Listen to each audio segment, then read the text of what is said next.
நம்ம வந்து பார்த்தீங்கன்னா, கொஞ்ச நாளைக்கு முன்னாடி ஒரு ப்ளூ போலார் பேரட் தாங்க வாங்கியிருந்தோம்.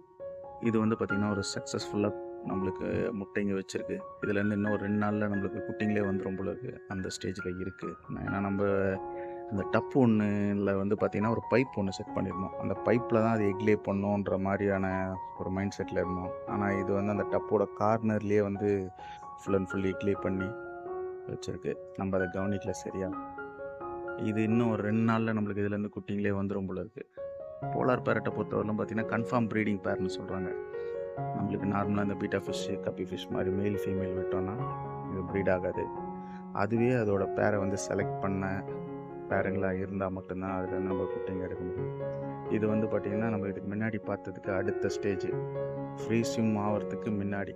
அதாவது பார்த்தீங்கன்னா, ஸ்விம் ஆவும் திருப்பியும் போய் கீழ போய் படுத்துறது. அந்த ஸ்டேஜ்ல இருக்கு.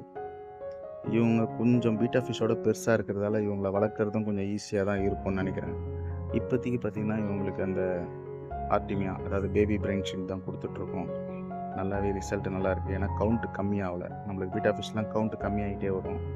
இதில வந்து பார்த்தீங்கன்னா, கவுண்ட் கம்மியாகிற மாரி தெரில. இந்த டப்பு ஃபுல்லாவே நம்மளுக்கு குட்டிங்க தான் இருக்கு. இது வரப்போற அடுத்தடுத்த வீடியோக்குள்ள இவங்களோட ஃபுல் அப்டேட்ட பத்தியும், இவங்க எந்த அளவுக்கு குரூம் ஆகுறாங்கன்றத பத்தியும் நம்மளுக்கு பார்க்கலாம்.